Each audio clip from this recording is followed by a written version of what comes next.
I think there's definitely nobility in the concept of just saying, look, I'm going to do this. I'm going to build this idea out from scratch. I'm going to monetize my social media following. I'm going to go all in. But dude, it's so freaking hard to do that, especially if you're just creating content and trying to leverage these like affiliate deals where you're getting a % of commission. Like it's very, very difficult to monetize unless you have a massive following. So that's why I love your concept of like, there's this world that exists in this gig economy where you can get a couple part-time jobs, keep money coming in while you build out this social media business or this coaching business. And then you can eventually hit the type of run rate where you want, where you can stop doing that and then go all in on your business. Like it seems like a more practical thing. And being totally transparent, even with Meat Mafia, for the first 8 months of us doing this, I was working I continued to work my consulting job. It was full time. I was really putting in a part-time effort, but I was like, let me just put in a good enough effort in a way that won't set off any red flags with my boss, but I can keep getting that nice salary coming in. And then when I decide to quit, hopefully I'm making enough money from Mafia. And then if I'm not, I've had this nice little nest egg that will sustain me until we become really profitable as a business. So I think that's the practical approach that no one's talking about that we should be spreading farther and more wide. Yeah, I love that you said that because that was a big driver of this decision for me. And even those male mentors I mentioned who are in the coaching space, I think what has been so proliferated for our generation, at least the people loosely in this space, is corporate will make you depressed and sad, and you need to run a business rooted in your purpose if you want to be happy in life. And I was hardcore bought in on that for several years. And it took that aha moment to be like, oh, I can still have those passions, but I can also still have value as an individual. And like, I can have self-worth and I can love my life, even if I have other things paying the bills. And if those things are pretty easy to do and they give me financial freedom and security, that's even better, you know, but still obviously making time for those things. And I would hope for other people to consider it as an option, not that they need to or should, but to realize like, yes, it looks cool to be on Instagram, like being an influencer and like, this is how I make money. But if you're beating your head against the wall for years and years trying to make that a reality, like you can really relieve a lot of pressure and make more progress if you give yourself some extra foundation. Yeah.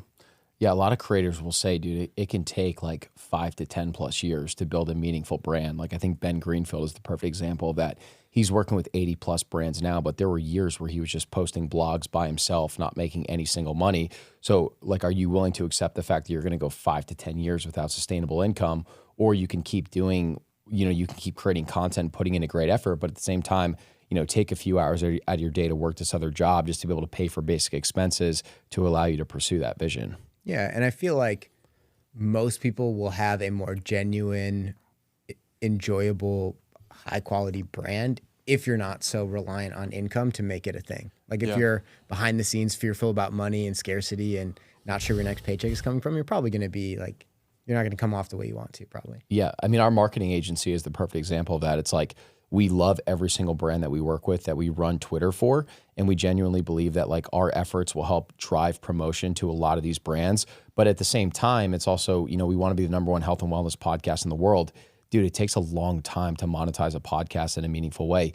Even with Noble, the business is doing great. We're doing like $50K a month. We don't really take much revenue out of that because we want to keep revenue in the business to allow that thing to scale and grow. So without the marketing agency, like we wouldn't have money coming in too. So our marketing agency is almost like your example of working these other jobs. You have to keep the machine going. 100%. Yeah, it's really easy to romanticize certain aspects of entrepreneurship or just like doing your passion project.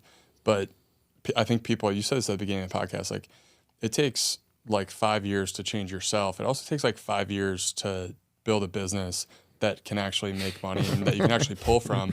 Noble, perfect example. Like I don't see a world where we're like making a boatload of money off of Noble for a long time, and like, or not even a boatload, just like a good amount of money off of Noble for a long time. So it's like that is going to be a long-term project, and we're going to grow it, but it will just take time for it to get there.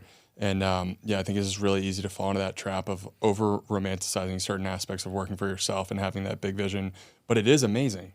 You just need to realize that like there's aspects of reality that come into play, and you need to be able to make money in the meantime. Yeah, I love that. I feel like that is maturity on the entrepreneurial journey right there, at least for me when I reflect, because it has been 5 years of me trying and failing entrepreneurship to finally get it right. Yeah. And if I could go back and tell myself anything, it would be that. Like, you're going to suck, you're going to fail at so many things for a really long time. But like, something changes when you accept that fact. Yes. Because then you plan differently and your goals are different and you probably are going to have a better run rate or a longer runway because you're thinking from that place and you're doing what you need to do to set yourself up for years of failure Yeah. or years of struggle.